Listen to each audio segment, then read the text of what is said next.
Welcome to the Faith and More podcast. This is a trans-denominational podcast. All are welcome and safe here, no matter what your faith is or isn't. My name is Reverend Angel Wise, and I'll be your host. I am an ordained licensed minister with the Fellowship of Celtic Catholic Churches International, founder and director of the Oblates Perpetual Light, a life coach, intuitive healer, and Kabbalist. I firmly believe that the divine works through people every day to help us. These angels and saints are so very humble, many of us don't know they exist or existed. Each week we'll explore the lives of these amazing beings. We will also explore topics that can help your faith, no matter what it is or isn't. The goal of this show is to inspire, encourage, educate, uplift, strengthen, and heal you and your faith, no matter what it is or isn't. So be sure to follow and subscribe so you never miss an episode. Enjoy the show. Hello and shalom, everyone. How are you all doing? I so hope and pray you all are well and blessed. Thank you so much for tuning in. If this is your first time, welcome. It is great to have you here with us. It is my deepest hope and sincerest prayer that you find everything that you're searching for in a podcast, especially a faith-based podcast, here and more with us. Please, if you enjoy the show, please feel free to share it with as many people as you possibly can. That goes for our long-time listeners as well. And long-time listeners, welcome back. Infinite thanks, blessings, and love for always being here and for always supporting the show. Yes, please share the show with as many people as you possibly can. Those of you who are long-time listeners know we don't have sponsors. So word of mouth and sharing is the only way this show gets out to others. So please, if this show has helped you or you find it interesting, share it with as many people as you possibly can. So, show of hands, how many of you have heard of Mary Alfred Moes, M-O-E-S?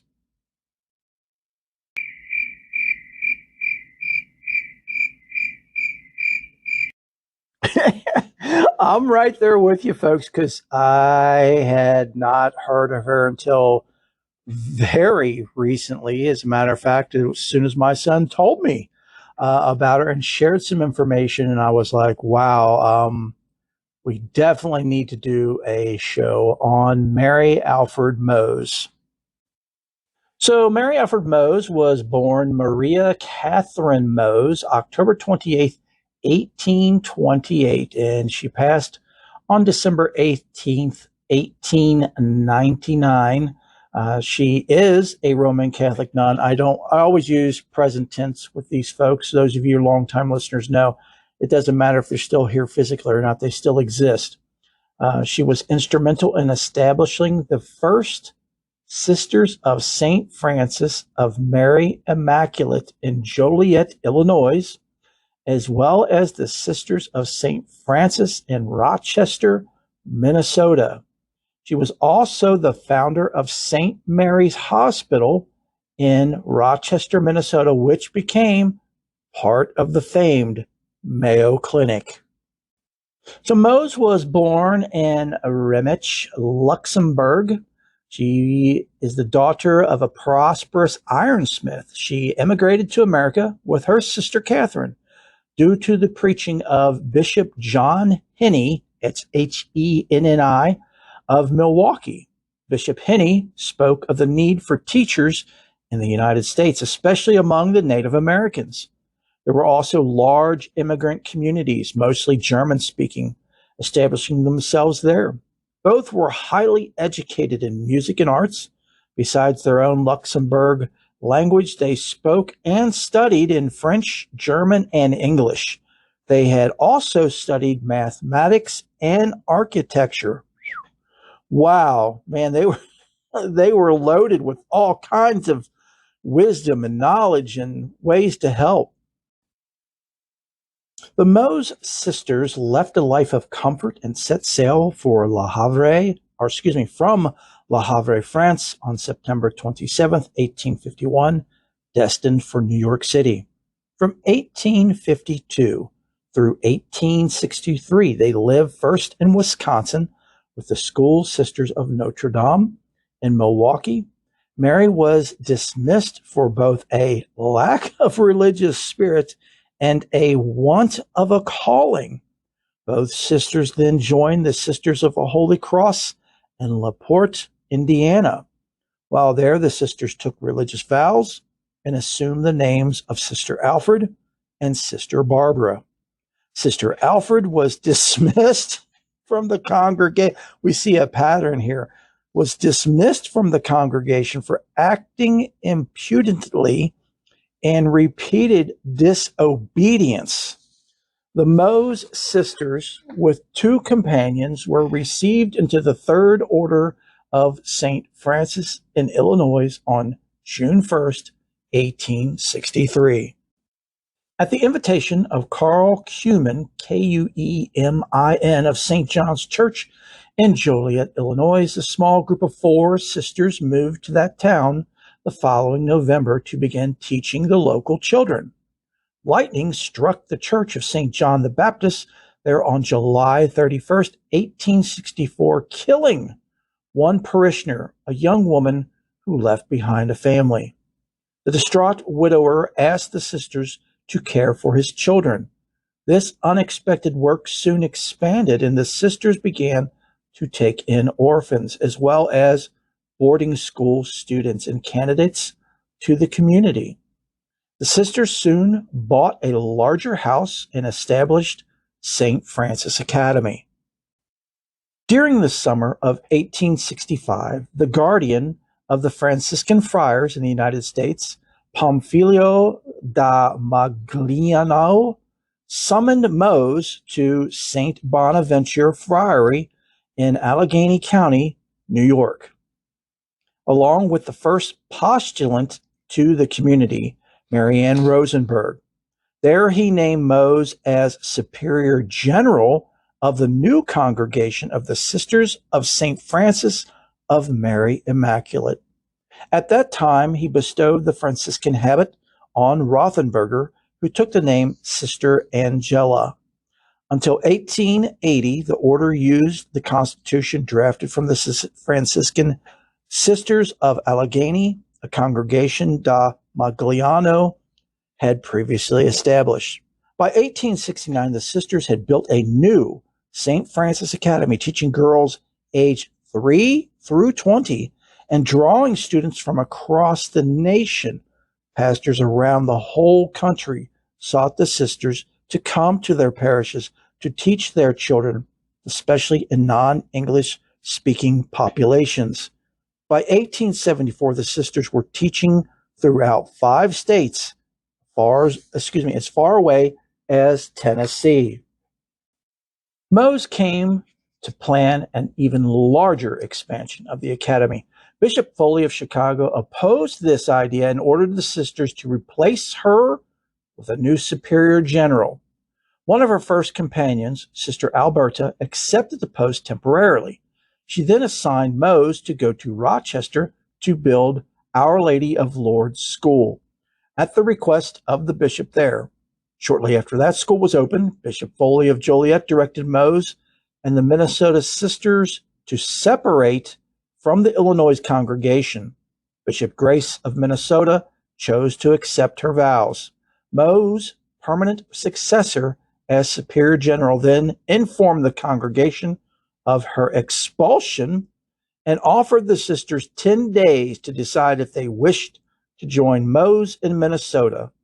Of the whole congregation, 92 chose to remain in Joliet, while 25 chose to join Moes.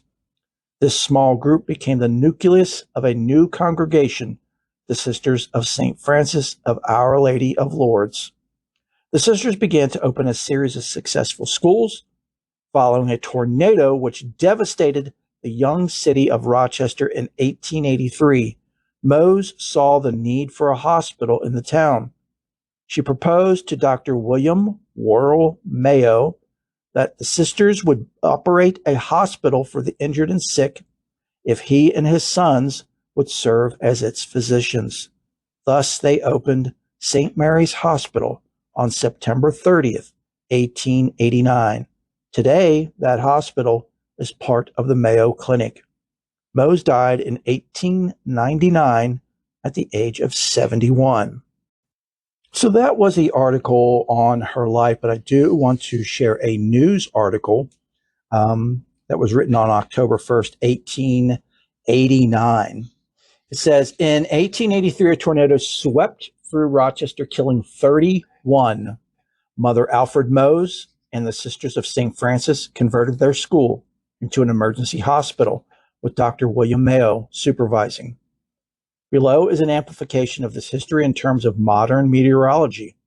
During the late afternoon and evening of August 21st, 1883, three significant tornadoes, two F3s and one F5, occurred in the southeast Minnesota. These tornadoes affected parts of Dodge, Olmsted, and Winona counties, and they accounted for 40 fatalities and over 200 injuries. The first tornado touched down around 3:30 p.m., about 10 miles south of Rochester near Pleasant Grove, which is in Olmsted County. This tornado moved northeast for approximately 3 miles, and it caused damage on 4 farms. One of these farms was completely destroyed. Other than this, few other details are known about this tornado. It killed 2 people and injured another 10. This tornado was estimated by Thomas Grazoulis to be an F3 tornado. Damage was estimated to be $2,000. So this article was from 2007. So that in 2007, that was $42,000. The second tornado touched down 4 miles northwest of Hayfield, Dodge County, around 6:30 p.m. At least 10 to 40 farms hit Dodge County were leveled. The massive tornado then moved northeast through northern Rochester. The enormous roar was said to have warned most Rochester residents. Over 135 homes were destroyed and another 200 were damaged. The tornado also derailed a train near Zumbrato Junction.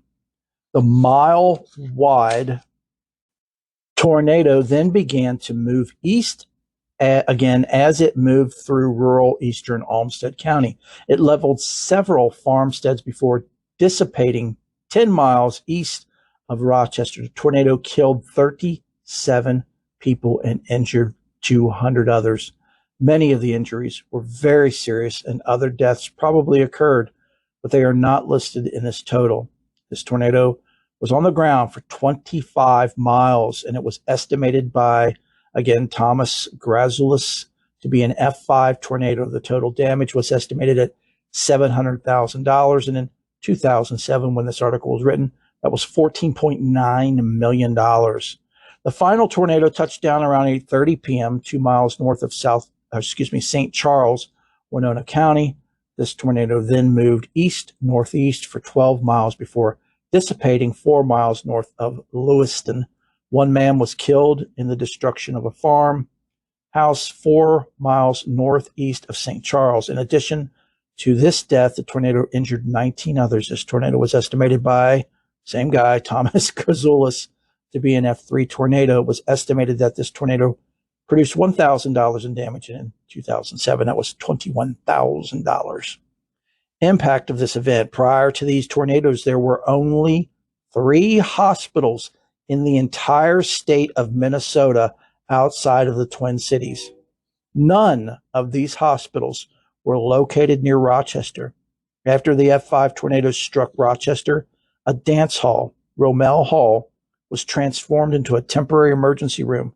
Doctors William Mayo and his 2 sons, William and Charles, took charge of caring for patients. Mother May, they got her down as May. Mary Alfred Moes was of the Sisters of St.Francis, helped care for patients as well. After this disaster, the Mayo family and the Sisters of St.Francis realized the need of a hospital in Rochester. They banded together to form St. Mary's Hospital, which ultimately led to the creation of the Mayo Clinic. And this is something that Mother Alfred said, "Lord, this is truly a beauty for ashes story in the history of Minnesota. This terrible tornado, which kills 31 and obliterates the land, is the impetus for the Mayo Clinic. Will you forgive the sadness, anger, and distrust that may stem from this day of weather towards you?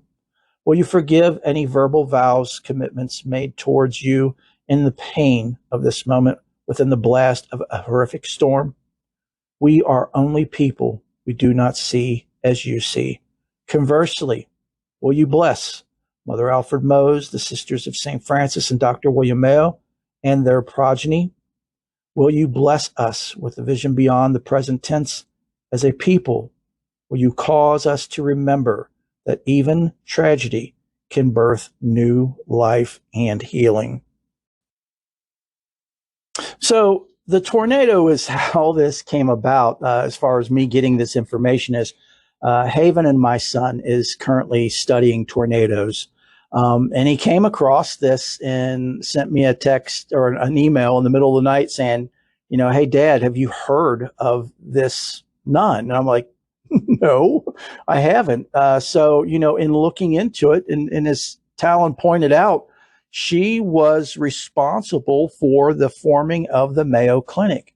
Now, folks, if you're not familiar with the Mayo Clinic, it is like the hospital in the United States. It is always cutting edge. It is always head and shoulders above all of the other hospitals in treatment and technology and continuing to improve and make improvements.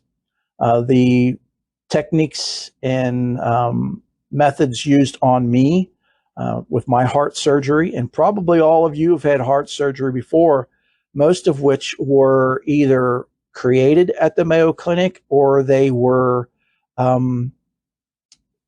performed at the Mayo Clinic to the point to where they could be done on the public without with success.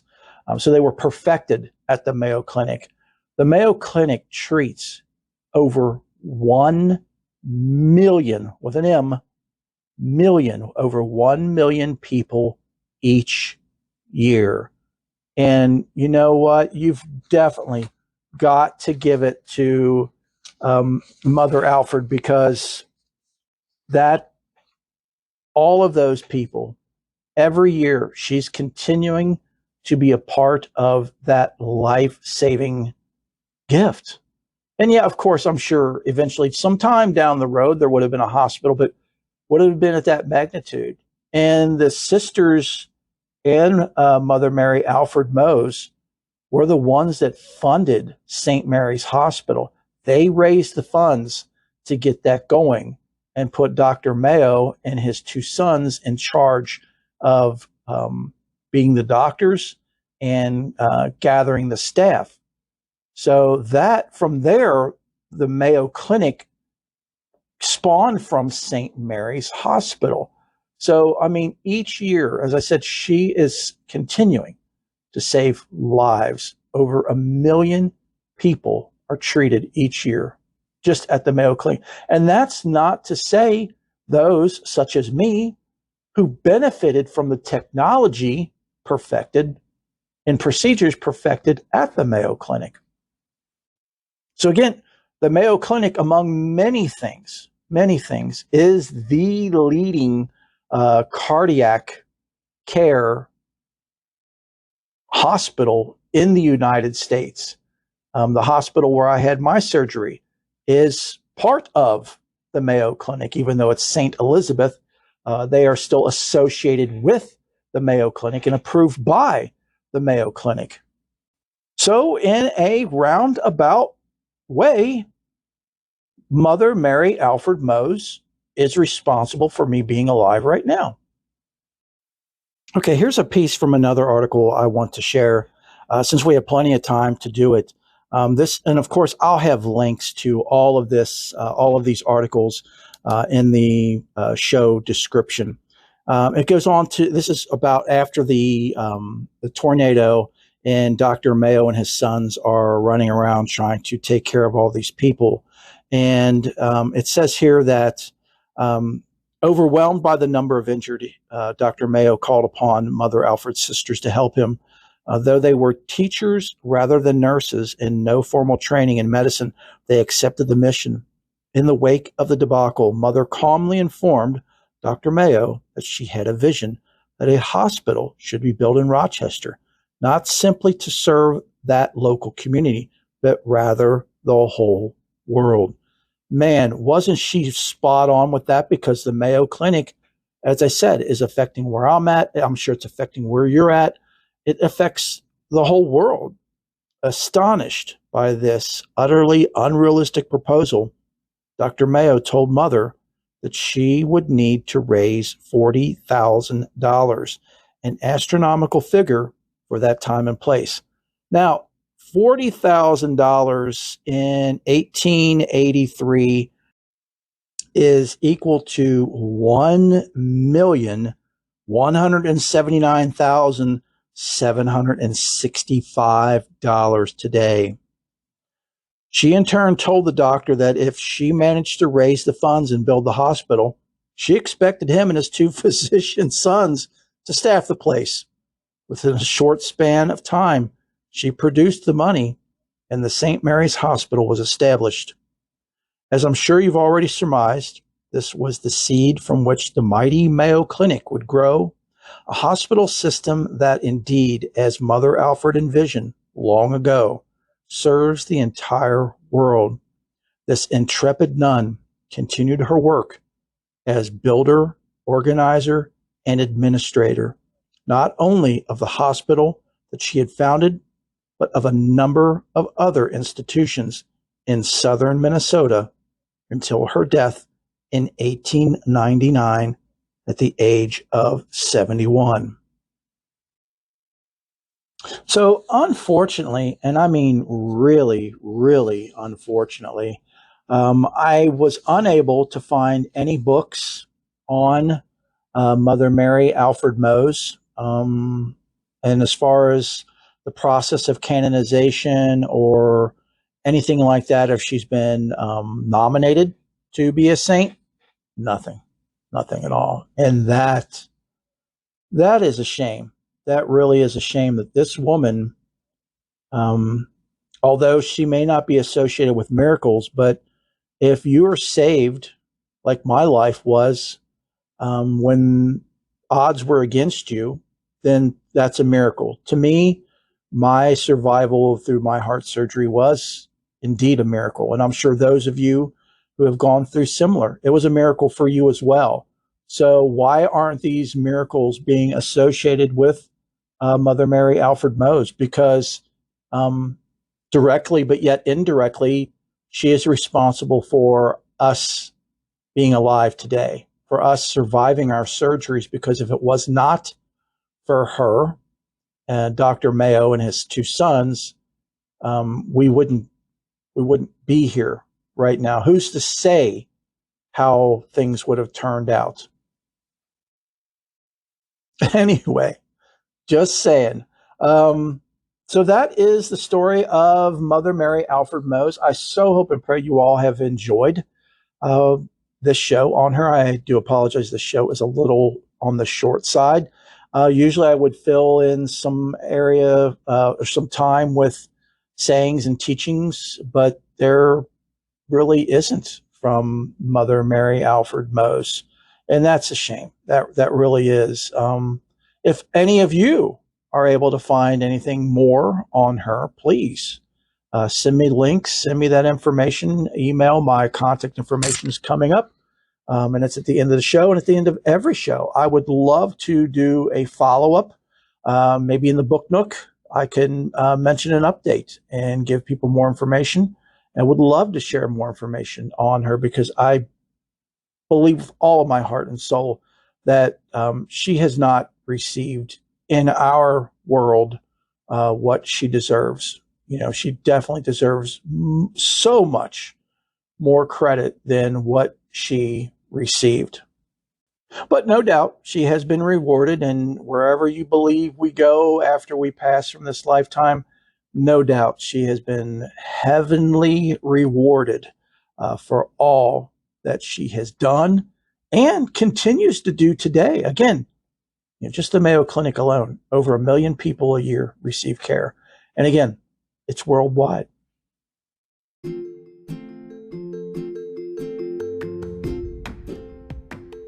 Just just a quick announcement before we get to closing prayer request and benediction.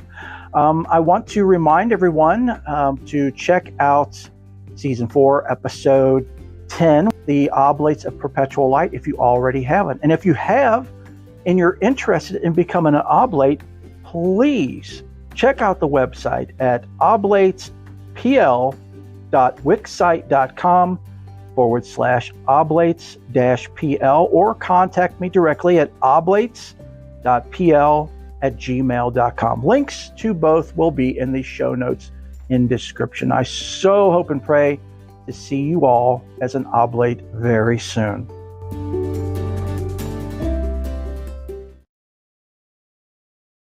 This week's prayer request and updates are as follows. Denise, whom I mentioned last week, is still in need of our heart, thoughts, and prayers.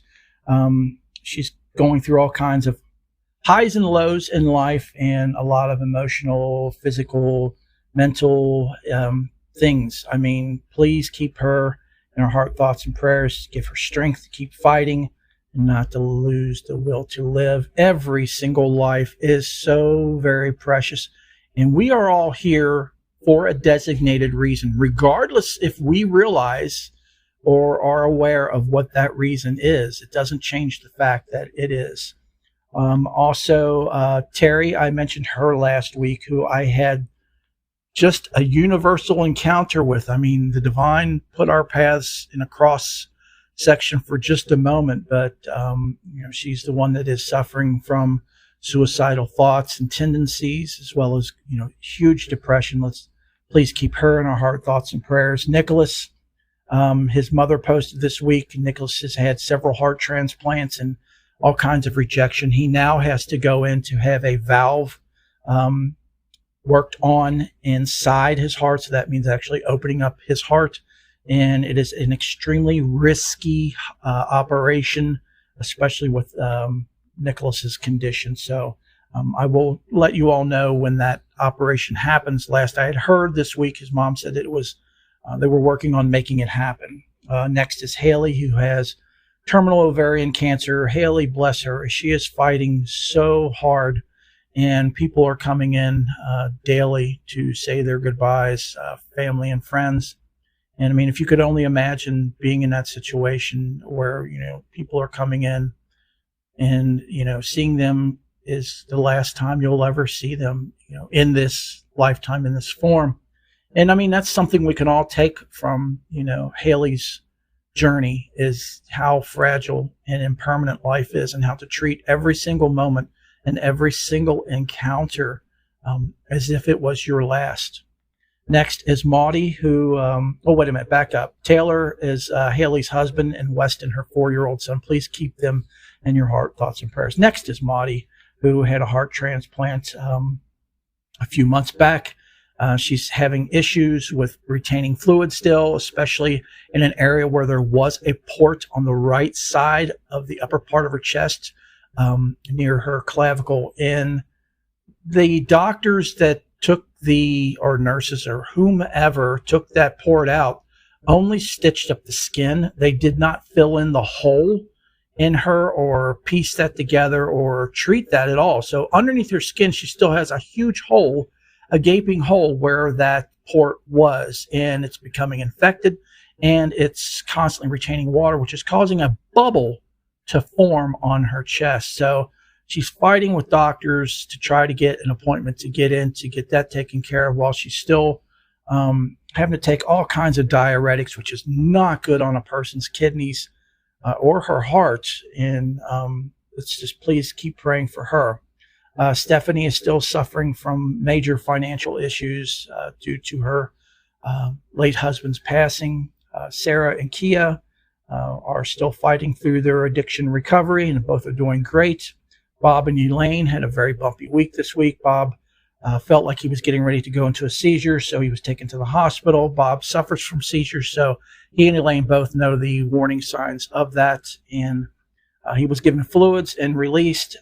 He's not had any since, but he's not been feeling well, nor has he been feeling anywhere near close to 100%. Bob goes this coming Tuesday for a CT scan of his chest, abdomen, pelvic area with contrast and barium. And this is to determine how well the chemo worked on the thyroid cancer. And he goes Wednesday to meet with his oncologist to go over those results. So let us please keep them in our heart, thoughts, and prayers. Next is Clyde. Clyde had bypass surgery approximately 3 weeks ago. He had to be put into an acute rehab home. He is now home and is recovering still. He's doing much, much better. Thank you all for your prayers. Let us please keep Clyde, his daughter Lisa, and son CJ in our heart, thoughts, and prayers. Next is Lana, Megan, Molly, Gwen, Octavia, Trish, Chad and family, brother Ashley and family, brother Abel, Mike S. and Kelly, my brother Michael, sister Tanya, Cheryl. Elijah's doing much better. He got his first paycheck from his new job this week, so he is feeling so much better, and depression is all but gone. His grandmother Janet is also still holding her own, and his husband Andrew he's doing well. So let us please keep them in our heart, thoughts, and prayers. The prayers are working and helping folks. Next is Father Mike and Eddie. Eddie is with his mother in California. His mother's name is Becky. We talked about her the past couple of weeks. She has had bypass surgery and is home recovering. Eddie has decided that he and Father Mike are going to move from Washington State back to California, where they're originally from and where their families are. Father Mike is still in Washington State until Eddie is able to find employment and make that happen. Also, Father Mike's health was not good at all this past week, so let us please keep those prayers going for him. And also, he has a disability hearing coming up in June, so let us pray that disability hearing is a success. Next, Emma, Jean, Kathy and Tony, Michael T, Kyra, Courtney Moore. I do not have any updates on Courtney other than the last, which was she was at Duke Hospital in North Carolina with doctors working on getting all of her numbers and everything situated and her health condition situated so she could be put on a heart transplant list. I do not have any updates on Jan. She suffers from heart arrhythmia. Let's please keep her in our heart, thoughts, and prayers. And last but certainly not least is James and Linda. James was just recently diagnosed with Alzheimer's, and he has all kinds of other health issues. Let us please keep them in our heart, thoughts, and prayers. And if you are in need of prayers, please do not hesitate to reach out to me. My contact information is coming up here at the end of the show and is at the end of every show. So since, unfortunately, we don't have a prayer for Mother Mary Alfred Moes or anything like that, I thought it would probably be best to just do a Hail Mary, since Mary is in her name. She was Mary Alfred Moes and born Maria Catherine Moes. So let us do one Hail Mary for Mother Mary Alfred Moes. In nomine Divi Filii Spiritus Sancti. Hail Mary, full of grace, the Lord is with thee. Blessed art thou among women, and blessed is the fruit of thy womb, Jesus. Holy Mary, Mother of God, pray for us, now and at the hour of our death. Amen.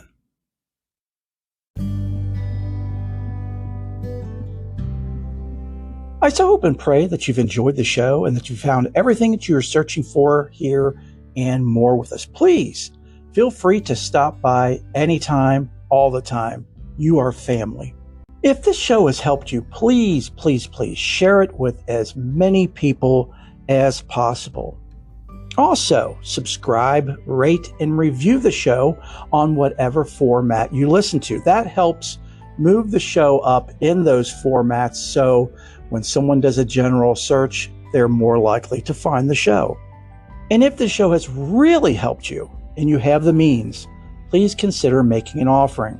Offerings are a great way to help sustain and improve the show, as well as the Faith and More ministry. Offerings can be made through the Cash App. The show's cash tag is $Faith and More, or you can find us at cash.app/$Faith and More. And don't forget about our YouTube channel. It's a fun place, folks. You can watch videos of weekly Ask Angel questions where people write me and ask me questions and I respond on YouTube. You can also watch me do bi-weekly sermons and homilies. Also, audio of our shows are uploaded to YouTube where you can listen, and much, much more. Just go to youtube.com/@faithandmore podcast. Next is prayers. I love to pray, and our Faith and More family love to pray. So let us pray for you. There are two ways to do this. The first is to email me directly at faithandmorepodcast@gmail.com. The second way is through our website. There is a form at the bottom of the website, and the website address is faithandmorepodcast.wixsite.com/my-site. And there are always links to all of these things in the show notes for and description for each show. So until next time, have a blessed week and know that each and every one of you are in my heart and in my prayers. Bless you.